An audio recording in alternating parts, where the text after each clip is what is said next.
Imagine you're alone in the vast, frozen wilderness of the North American forests. The wind howls through the trees.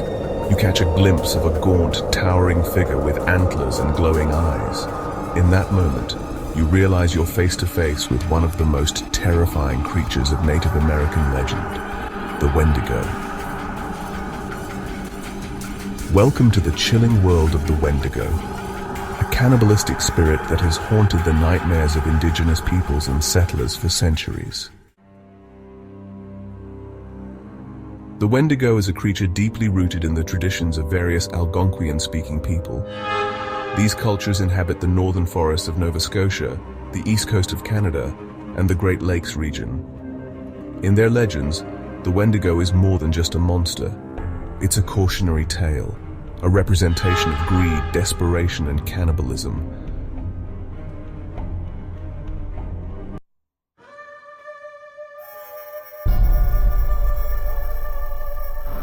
According to the legends, the Wendigo was once human. But through active cannibalism, often driven by extreme hunger during harsh winters, it has transformed into a terrifying creature, consumed by an insatiable hunger for human flesh. The more it eats, the larger and hungrier it grows, caught in a nightmarish cycle of constant starvation and predation. Descriptions of the Wendigo's appearance vary, but common elements include 1. A skeletal, emaciated body, despite its ravenous appetite. 2. Glowing eyes, often described as sunken or pushed back into its skull. 3. Skin pulled taut over its bones, sometimes depicted as ash-gray or decaying. 4. Gigantic stature, ranging from 10 to 15 feet tall. 5. Antlers or horns protruding from its head. 6. Long, yellowed fangs and sharp claws. The Wendigo is said to possess supernatural abilities that makes it a formidable predator. It's described as having superhuman speed and strength, the power to mimic human voices to lure prey, and even the ability to possess humans, turning them into Wendigos themselves. It is more than just a physical threat. In many indigenous cultures, it also represents the dangers of greed, selfishness, and the destruction of resources. The concept of Wendigo psychosis is a fascinating intersection of this legend with observed human behavior. This is a culture-bound syndrome that was first described by missionaries and anthropologists working among northern Algonquian cultures in the 18th and 19th centuries. Individuals afflicted with this condition were said to experience an intense craving for human flesh and a fear of becoming a cannibal, mirroring the attributes of the mythical Wendigo. While the existence of Wendigo psychosis as a distinct mental disorder is debated by modern psychiatrists, it speaks to the power of cultural beliefs and the extreme psychological stresses that can occur in isolated, resource-scarce environments. The Wendigo legend has had a significant impact on literature and popular culture. One of the earliest written accounts of the Wendigo came from French missionary Relations des Jésuites de la Nouvelle-France in 1661. Since then, the creature has appeared in numerous works of fiction, from Algernon Blackwood's 1910 story The Wendigo to modern films, TV shows, and video games.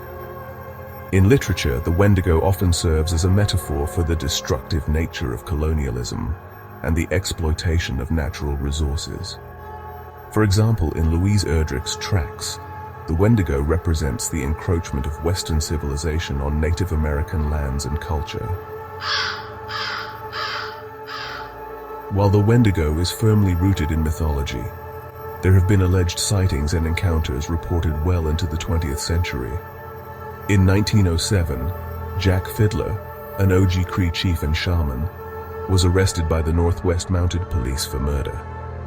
Fiddler claimed he had killed at least 14 people who were turning into Wendigos, believing he was protecting his community. In recent years, some cryptozoologists have attempted to find scientific explanations for the Wendigo legend. Some have suggested that sightings could be misidentified bears, particularly those suffering from mange or other diseases that could give them an emaciated appearance. Others have proposed that the Wendigo could be a remnant population of an extinct giant deer species.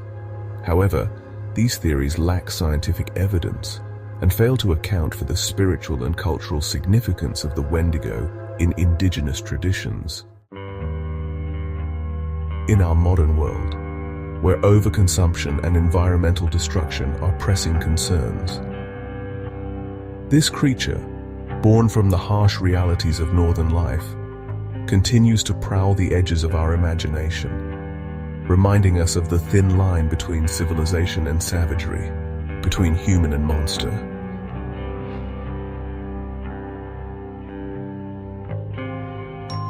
What do you think about the Wendigo legend? Is it merely a cautionary tale, or could there be more to these stories passed down through generations? Have you ever experienced anything in the wilderness that you couldn't explain? Share your thoughts and experiences in the comments below.